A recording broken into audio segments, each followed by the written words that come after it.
C'est un succès en France qui, dit-on, inquiète jusqu'à l'Élysée. La chaîne d'information CNews, propriété de Vincent Bolloré, réalise parmi les meilleures audiences dans son secteur face à BFM TV, LCI ou France Info.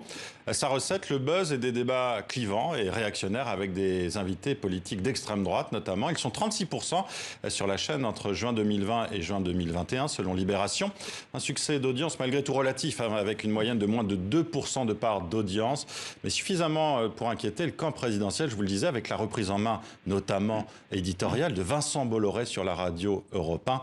Un phénomène qui ne se limite pas à la France. On en parle avec vous Arnaud Mercier. Vous êtes chercheur spécialiste des médias. D'abord, comment expliquez-vous le succès de CNews ? Déjà, tout simplement parce qu'il y a un marché. Il y a un marché idéologique et donc un marché économique. Nous savons qu'en effet, ces chaînes d'information continue, pour CNews, ça peut commencer à se discuter parce que à mon avis, c'est plutôt une chaîne d'opinion en continu, puisque l'essentiel, ce sont des débats entre des gens qui ont des opinions à défendre. Il n'y a plus tellement d'informations en réalité.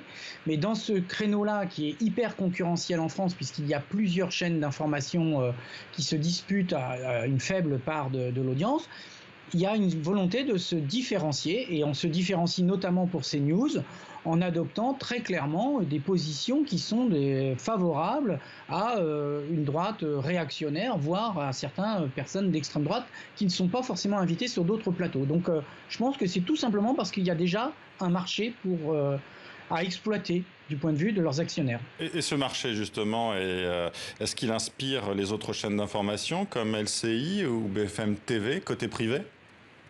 Alors, il semblerait que BFM soit beaucoup plus réticente. LCI, à mon avis, a mis le doigt aussi en partie dans cette mécanique, puisque LCI aussi, comme CNews, s'est évertué à, élargir le plus possible le spectre, idéologique de ceux qui sont représentés sur les plateaux, notamment en faisant monter sur les plateaux télé des gens qui, jusqu'à présent, n'y étaient pas, qui sont très souvent des gens liés par exemple à des hebdomadaires comme Valeurs Actuelles ou des choses comme ça, c'est-à-dire des gens qui représentent très clairement des sites ou des médias d'information catalogués comme d'extrême droite.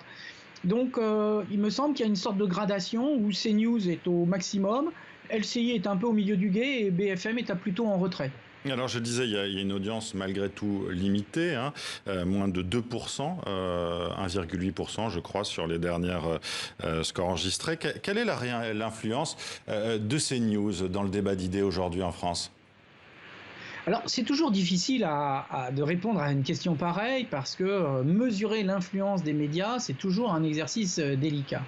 D'autant plus que ce que l'on sait des travaux sur l'influence des médias, c'est quand même que le plus souvent, en réalité, le principal effet, c'est un effet de renforcement des convictions déjà acquises. Or, on sait très bien qu'une partie des gens qui vont regarder CNews, c'est parce que justement, ils ont envie d'entendre ce que CNews va livrer à travers les éditorialistes et les invités sur le plateau.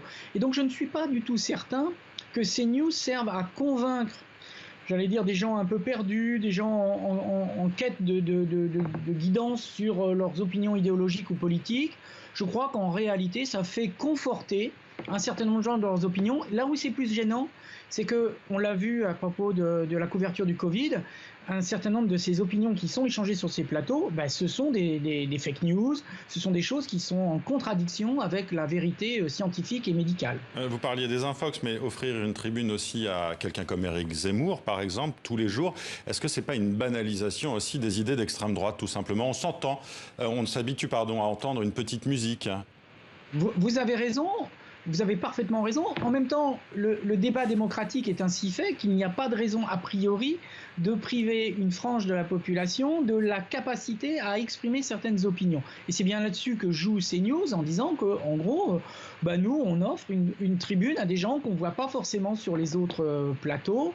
Dans le cas d'Éric Zemmour, c'est un cas encore particulier parce qu'il n'exprime pas seulement des opinions d'extrême droite, il ne s'en cache pas, mais il exprime aussi, dans un certain nombre de cas, des propos qui tombent sous le coup de la loi. Il a déjà été condamné au moins à 3 reprises pour incitation à la haine. Là, c'est un autre problème parce que CNews offre une tribune à quelqu'un qui n'hésite pas, dans un certain nombre de ses propos excessifs, à dépasser les lois de la République. Là, ça devient un vrai problème, à mon sens.